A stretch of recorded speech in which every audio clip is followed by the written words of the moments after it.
अष्टवक्र गीताको 15औं प्रकरण प्रारम्भ हुन्छ। सम्पूर्ण सृष्टि एउटै आत्मा अर्थात् परमात्माको स्वरूप हो। यसमा कहीँ पनि कुनै भिन्नता नभए तापनि नाम र रूपहरूको कारणले अज्ञानी मनुष्यले भिन्नता भएको अनुभव गर्दछ। अज्ञानी मनुष्यले जड चेतन विभिन्न जीवहरू र आत्माका बीचमा फरक पनि रहेको अनुभव गर्दछ। यति मात्र नभएर आत्मालाई परमात्माभन्दा अलग मान्दछ। एउटै स्वरूपलाई दुई तत्त्व भएको स्वीकार गर्दै द्वैत विचारधाराका कारणले उसले आफू अज्ञानी भएको परिचय दिन्छ। यथार्थमा यो द्वैत विचारधारा नै दुःखहरू, कष्टहरू र पीडाहरूको मूल कारण हो। यसबाट बन्धन प्राप्त हुन्छ, मोहको संसारमा अभिवृद्धि भइरहेको हुन्छ र मनुष्यमा मायाको जाल कसिन्छ। यही माया जालमा परेर मनुष्यले आफ्नो मूल अस्तित्वलाई बिर्सिदिन्छ र स्वयंले धोका खान्छ। यो सृष्टिमा एउटाको मात्र अस्तित्व विद्यमान रहेको हुन्छ, त्यो हो आत्मा अर्थात् परमात्माको। अहम ब्रह्मास्मिको घोषणा गर्नु वास्तवमा ज्ञानको प्रकाशलाई प्रतिस्थापित गर्नु हो। अहम ब्रह्मास्मिको अर्थ आफूभित्र ब्रह्मको अस्तित्व रहेको स्वीकार गर्नु हो। म ब्रह्म हुँ, ब्रह्म बाहेक मेरो अन्य कुनै अस्तित्व छैन।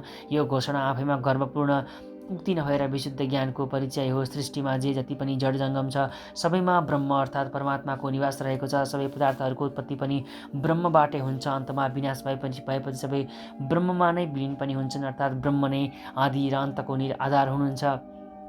जसरी सुनबाट अनेकौं किसिमका गरगहनाको निर्माण हुन्छ र प्रत्येक गहनालाई अलग अलग नामबाट सम्बोधन गरिन्छ, तर सबै गरगहनाहरू बिग्रिएर अन्तमा फेरि सुनमा नै परिवर्तन हुन्छन्। त्यही सुनबाट नयाँ नयाँ गरगहना बनाइन्छ। ब्रह्म अर्थात् परमात्मा र सृष्टिको सम्बन्ध ठिक त्यस्तै किसिमको रहेको छ। जसले यो सम्बन्धलाई जानेको हुन्छ त्यही आत्मज्ञानी हो र त्यही मोक्षको अधिकारी पनि। यथा तथोपदेशेन कृतार्थ सत्त्वबुद्धिमान् अजीवमपि जिज्ञासु परस्तत्र विमुह्यति। मोक्षो विषय वैरस्यं बन्धो वैषयिको रस एतवदेव विज्ञान यथेच्छसि तथा कुरु। वाग्मी प्रज्ञा महोद्योगं जनमूक जडालसं करोति तत्त्वबोधो यमस्तस्योक्ति बुभुक्षुभिः। न त्वं देहो न ते देहो भोक्ता कर्ता न भावना।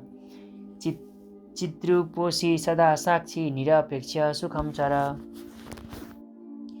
रागद्वेषै मनोधर्मौ नमस्ते कदाचन निर्विकल्पोऽसि बोधात्मा निर्विकार सुखं चर। सर्वभूतेषु चात्मानं सर्वभूतानि चात्मनि विज्ञाय निरहङ्कारो निर्ममस्तं सुखी भव। विश्वं स्फुरति यत्रेदं तरङ्गा इव सागरे तत्त्वमेव न सन्देहः श्रीमूर्तो विज्वरो भव। श्रद्धस्त्व तात श्रद्धस्त्व नात्र मोहः कुरुष्व भो। ज्ञानस्वरूपो भगवानात्मा त्वं प्रकृते पर। गुणौ संवेष्टि देहस्ति तिष्ठ त्यायाति याति च आत्मा न गन्ता नागन्ता किमे मनो शुचोरसि। देहस्तिष्ठु कल्पान्त गच्छ व दैवा पुनः क्व वृद्धि क्व च व हानिस्तव चिन्मात्र रूपिण। त्वय्यन्त महाबोधौ विश्ववीचि स्वभावत उदेषु वास्तमाया तु न ते वृद्धि न वा क्षति। तात चिन्मात्र रूपोऽसि न ते भिन्नमिदं जगत् अतः कस्य कथं कुत्र हेयोपादेय कल्पना। एकस्मिन्नव्ययो शान्तो चिदाकाशे मले त्वयि कुतजन्म कुतकर्म कुतोऽहङ्कार एव च। यत्त्वं पश्यति तत्रैकस्यत्वमेव प्रतिभाससे। किं पृथग् भासते स्वर्णात् कटकाङ्गदनुपुरम्। अयं सोऽहमयं नाहं विभागमिति सन्त्यज सर्वमात्मेति निश्चित्य निसङ्कल्प सुखी भव। तवैवाज्ञानतो विश्वं त्वमेक परमार्थतः। त्वन्यो नास्ति संसारी न संसारी च कञ्चन। भ्रान्तिमात्रमिदं विश्वं न किञ्चिदिति निश्चयी निर्वासन स्फुर्तिमात्रो न किञ्चिदिव साभ्यति। एक एव भवाम्भोधा भासिदस्ति भविष्यति न ते बन्धोऽस्ति मोक्षो वा कृतकृत सुखं चर। मा संकल्प विकल्प्याभ्यां चित्तं क्षोभय चिन्मये उपशाम्य सुखं तिष्ठ स्वात्मन्यानन्द विग्रहे। त्यजैव ध्यानं सर्वत्र मा किञ्चिदहिर्दि धारय आत्मा त्वं मुक्त एवासि किं विमृश्य करिष्यसि। अर्थात् अब तत्त्वोपदेश प्रकरण आरम्भ गर्दै अष्टवक्र राजा जनकलाई ज्ञान स्थिरताका लागि पटक पटक उपदेश दिन्छन्, किनकि छान्दोग्य उपनिषदमा श्वेत केतुलाई उनका पिताले 9 पटक आत्मतत्त्वको उपदेश दिएका थिए, जसमा उनी सबैभन्दा पहिले ज्ञानको अधिकारी र अनाधिकारीका विषयमा स्पष्ट पार्दै भन्दछन्। उत्तम बुद्धिमान शिष्यले सामान्य उपदेशबाट आत्मबोध प्राप्त गर्दछ, अर्थात् कृतार्थ हुन्छ। सत्ययुगमा केवल ओमकारको उपदेशबाट उत्तम शिष्य कृतार्थ अर्थात् कृतकृत्य भएको थियो। निकृष्ट बुद्धि भएको शिष्य मृत्यु नभएसम्म उपदेश सुनिरहन्छ, तर उसलाई यथार्थताको बोध हुँदैन। जस्तै विरोचनलाई ब्रह्माजीले अनेकौं पटक उपदेश दिनुभयो, तर पनि उसलाई आत्मबोध हुन सकेन। संसारमा 3 किसिमका अधिकारी हुन्छन्। एउटा त उत्तम अधिकारी हुन्छ, जसलाई एकपटक गुरुका मुखबाट सुनेपछि आत्मबोध हुन्छ। दोस्रो मध्यम अधिकारी हुन्छ, जसलाई बारम्बार सुन्दा मनन गर्दा आदि बोध हुन्छ। तेस्रो निकृष्ट अधिकारी हुन्छ, जसलाई मृत्यु नभएसम्म शास्त्रहरूको श्रवण र उपासना आदि गरे पनि बोध हुँदैन। शान्त जो चित्त भएको छ, उसले इन्द्रियहरूलाई आफ्नो नियन्त्रणमा राखेको छ, तर सबै इन्द्रियहरूबाट सम्पन्न छ। जो पदार्थहरूको आसक्तिबाट पूर्ण रूपमा अलग भएको छ, जसले ब्रह्मज्ञान प्राप्त गर्ने अभिलाषा लिएर सधैँ महात्माहरूको सङ्गत गर्दछ। जो सुन्दर बुद्धि भएको छ र उत्तम आचरण भएको छ, जसले सबै देवताहरूमा एउटै चैतन्य रहेको जान्दछ। जो विषय वासनाहरूको आशारूपी बन्धनबाट रहित भएको छ। जो मोक्षको अधिकारी हो, जसमा माथि बताइएका गुणहरूमध्ये कुनै पनि गुण रहेको छैन, त्यो मोक्षको अधिकारी हुन सक्दैन। विषयहरूमा जुन अनुराग रहेको हुन्छ त्यही बन्धन हो, र विषयहरूमा जुन अनुरागको त्याग हुन्छ त्यही मोक्ष हो।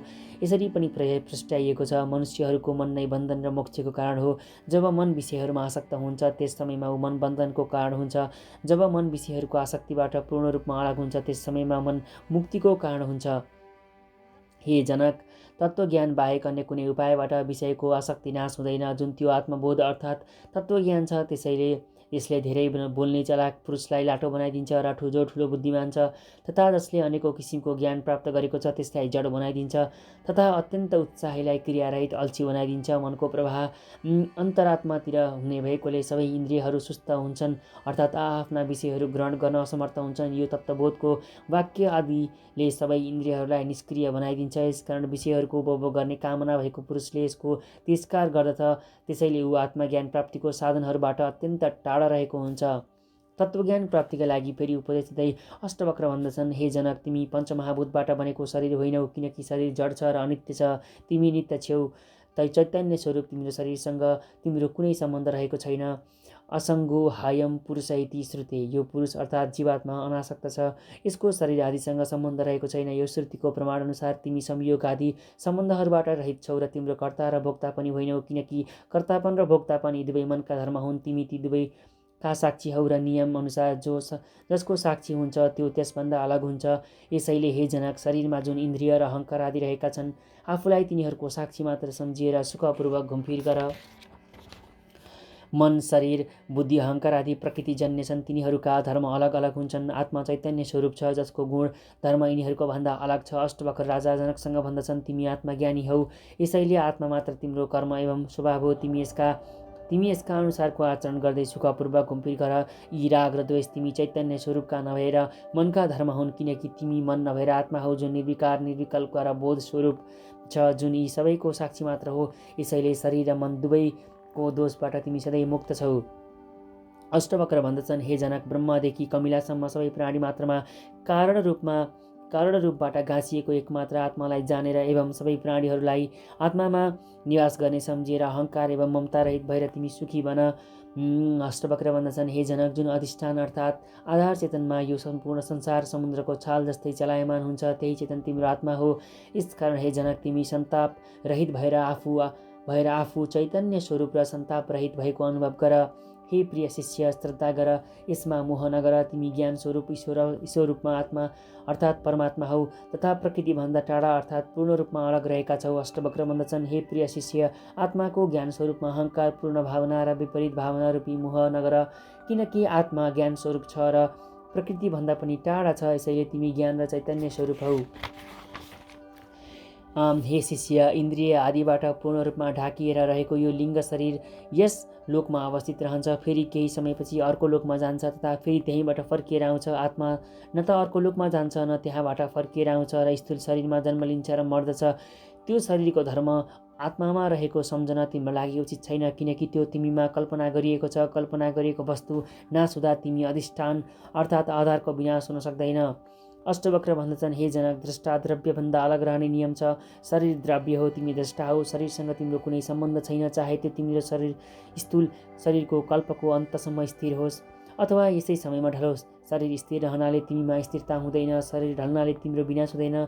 शरीरको वृद्धिद्वारा तिम्रो वृद्धि हुँदैन, किनकि तिमी शरीरभन्दा पूर्ण रूपमा अलग रहेका छौ। शरीर असत्य छ, तिमी सत्य छौ। शरीरलाई पनि तिमीले अस्तित्व दिइरहेका छौ, तिमी शरीरको पनि साक्षी हौ। यस्तो निश्चय गरेर तिमी जीवन मुक्त भएर घुमफिर गर। अष्टवक्र भन्दछन्, हे जनक, तिम्रो स्वरूप अनन्त विशुद्ध ज्ञान रूपी समुद्र हो।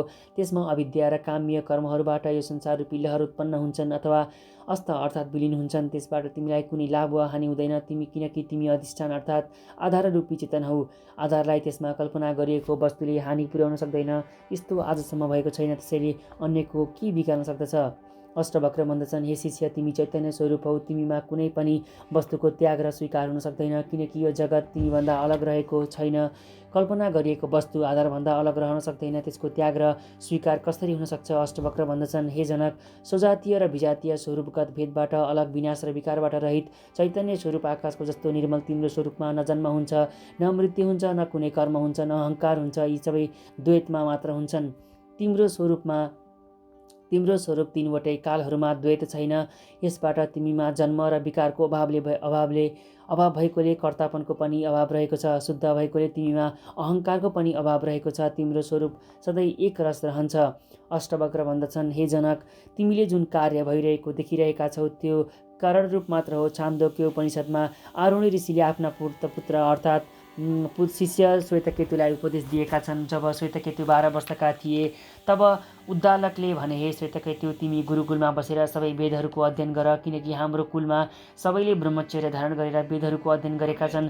आफ्ना पिताजीको आज्ञा पाएपछि श्वेतकेतुले गुरुका आश्रममा गएर ब्रह्मचर्यमा रहेर 12 वर्षसम्म वेदहरूको अध्ययन गरे। जब वेदहरूको अध्ययन पूर्ण भयो त्यसपछि गुरुको आज्ञा लिएर घर फर्किए।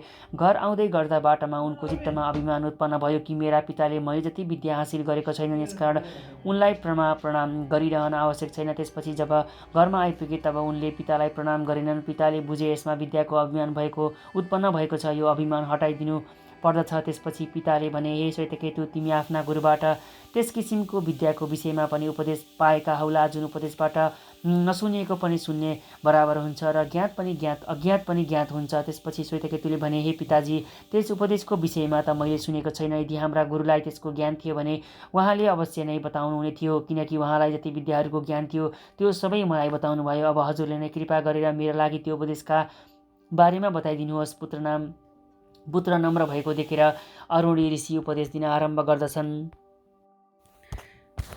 हे पुत्र, एउटै माटोको डल्लोबाट सबै माटोको कार्य माटो रूपी भएको ज्ञान हुन्छ, किनकि कारणसँग कार्यको भेद रहेको हुँदैन। जति पनि नामको विषय रूपी विकार छ त्यो वचनको मात्र हो, सत्य माटो मात्र हो। हे पुत्र, जस्तै सुनको ज्ञान भएपछि त्यसको कार्य जति पनि गरगहना हुन्छन् ती सबै सुन स्वरूप मात्र हुन्छन्, किनकि कार्यको कारणसँग अभिन्नता रहेको हुन्छ। र जति सुनको कार्य नामको विषय छ त्यो सबै बाणीबाट मिथ्या छ, ती सबैमा रहेको सुन मात्र सत्य छ।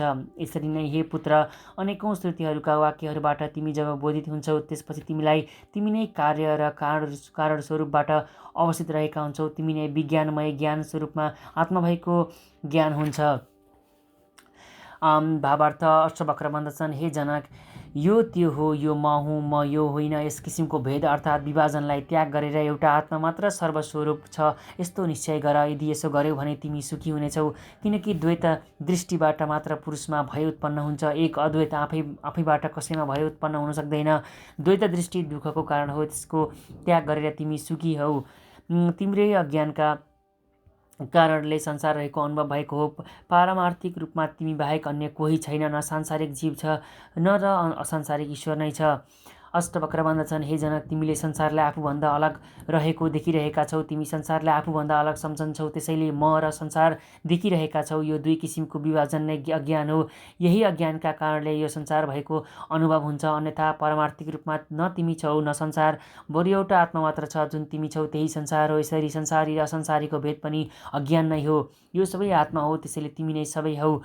तिमी बाहेक अन्य कोही छँदै छैन, सबै आत्मस्वरूप छ। यही ज्ञान हो, यही परम सत्य हो। यो विभाजन, यो अहङ्कार नै अज्ञान हो। यो आत्मा संसारी पनि होइन, किनकि यो संसारमा लिप्त हुँदैन। यो असंसारी पनि होइन, किनकि संसार त्यसैको अभिव्यक्ति हो। हे शिष्य, भ्रमका प्रभावले गर्दा यो संसार अवस्थित रहेको अनुभव हुन्छ।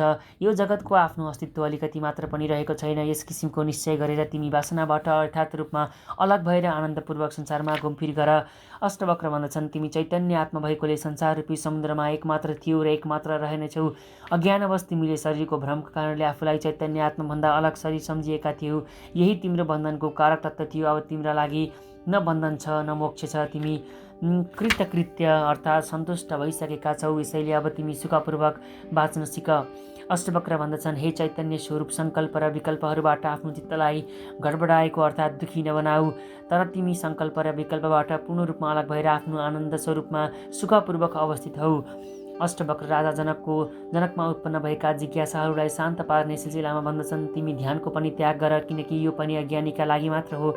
यो त्यसका लागि हो जसले सृष्टिमा भेद रहेको देख्दछ, जसलाई आत्माको बोध भएको छैन।